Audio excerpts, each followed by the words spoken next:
สบายดีทุกคนยินดีต้อนรับเข้าสู่ซ่องสาวลาวสะไพอีสานจังหวัดสกลนครอำเภอสองดาวเนาะทุกคน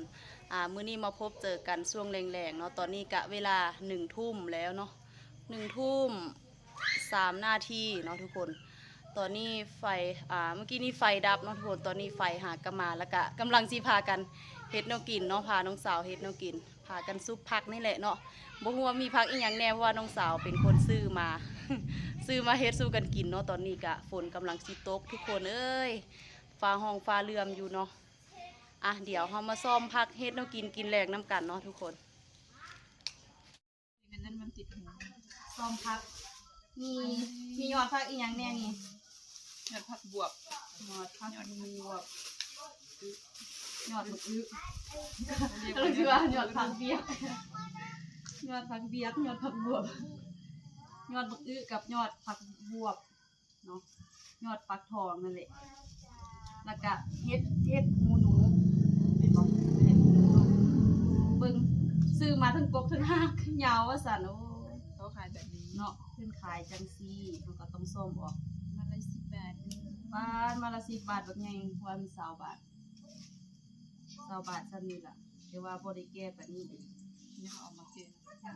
พากันซ่อมผักเฮ็ดแนวกินแรงเพราะว่าซอเราก็หากะมาแต่เอาเลี้ยงควายเนาะ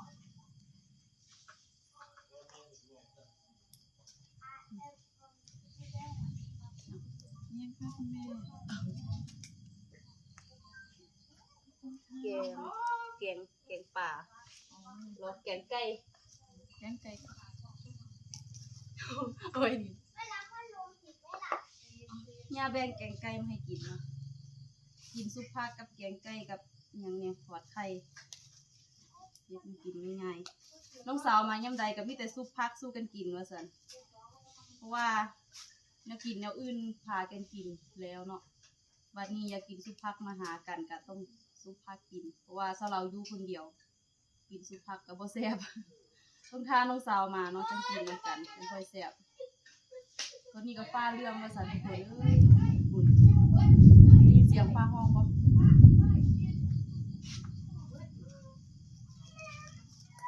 น้องสาวก็หิวข้าว อยากกินข้าวแห้งซั่นก้มหน้าก้มตาซ้อมพักอย่างเดียว เพราะว่าตอนนี้กะ1 ทุ่มแล้วเนาะบ่มีแฮงสิเว้าแล้วหิวว่าซั่น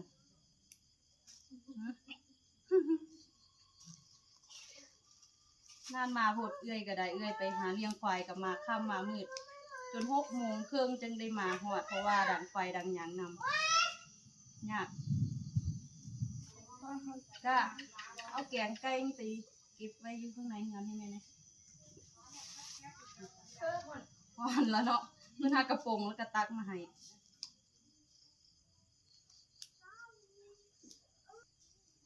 ผักกูดดิกูดเอาไว้ผัดมื้ออื่นโอ้ผักกูดเอาไว้ผัดมื้ออื่น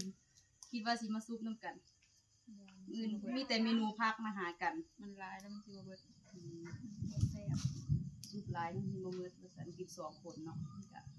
คือว่าล่ะ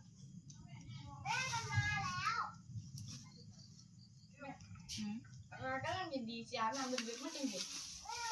ก็อาบตลอดนั่นล่ะทีนึงก็อาบเลยอาบน้ำ เอาแบบนอนแล้วนอนเลยแบบทุกที นอนแล้วนอนเลยโหดสุด น้ำสิบตื่นเข้าห้องน้ำเลยดิบัวบ่เคยเป็นเสียของ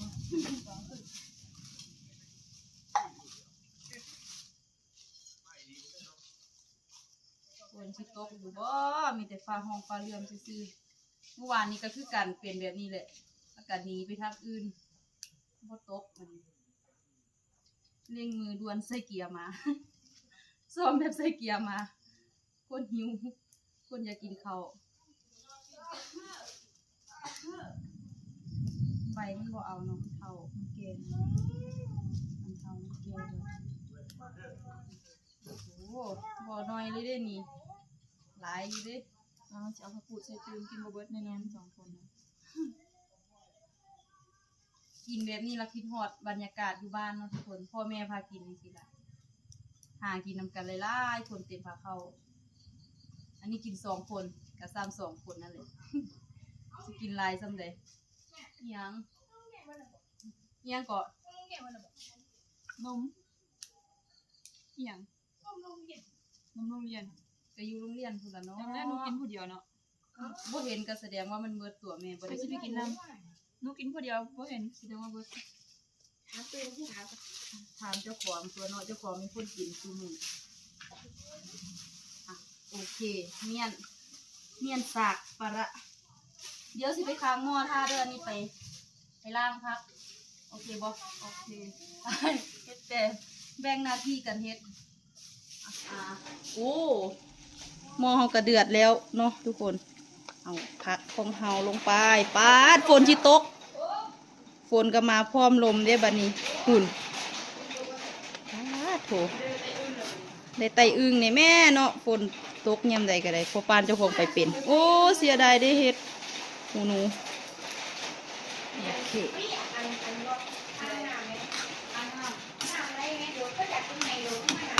ปาดฝนตกแหงสันบ่แบะ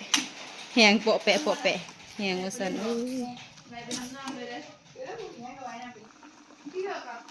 โอเคตัวนี้พักของเฮากะได้ทีแล้วเนาะ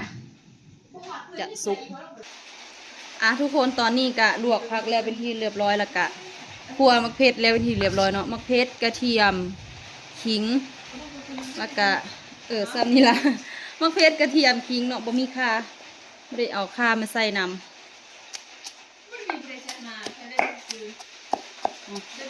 ตามใส่ตามแล้วถึงที่เรียบร้อย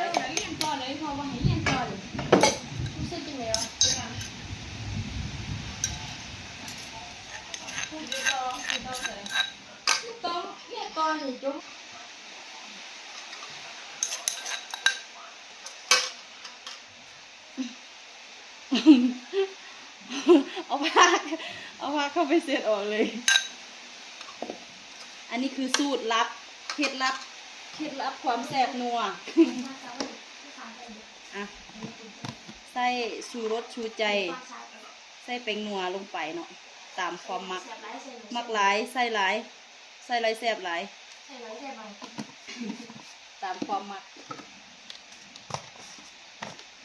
เกลือลงไปเกลือก็เป็นก้อนเกลือเปียกใส่หลายเค็มหยอกกระเดียกนิดน้อยเนาะนิดน้อยเองบ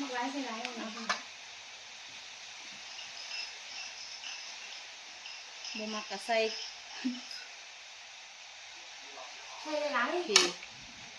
ใส่ซ้ำนี่ล่ะเครื่องปรุงบ่มีหยังมีซ้ำนี้โอเคสุกยั่วให้เข้ากัน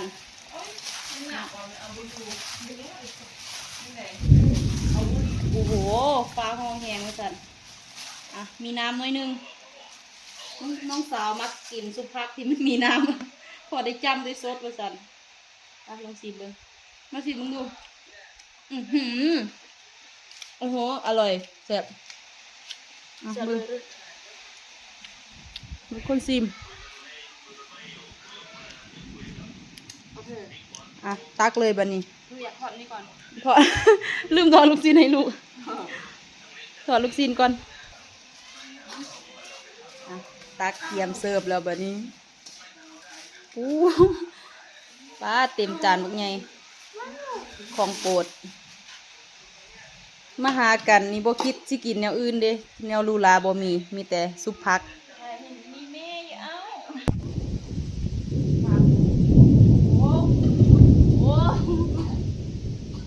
ข้าวน้ำกันเด้อข้าวแรงน้ำกันกินซุปผักกับแกงไก่ย่าตักมาให้กินย่าแบ่งมาให้กินข้าวใต้สายฝนใต้พายุโฮมกระนำแต่เขาก็กินซุปผักแสบเสยมากินข้าวปลาเรื่องพักเนี่ย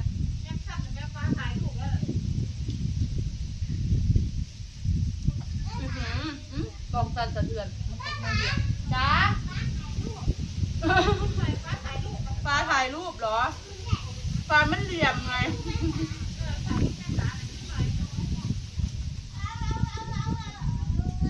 เกือบจะกัดมือ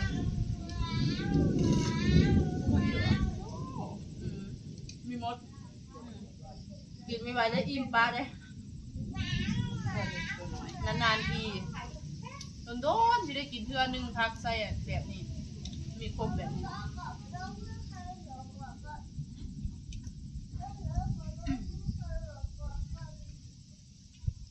เฮ็ดหูหนู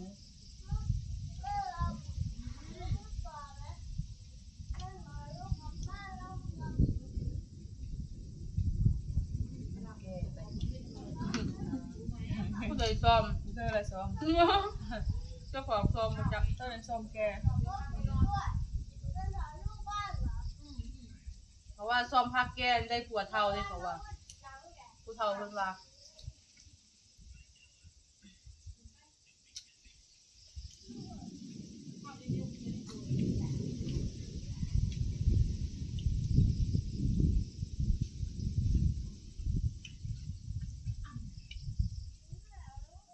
เสียบ่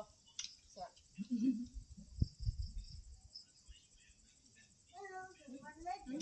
เสีย เนี่ย ดายอ่ะ ยาวเนาะวันนี้ละ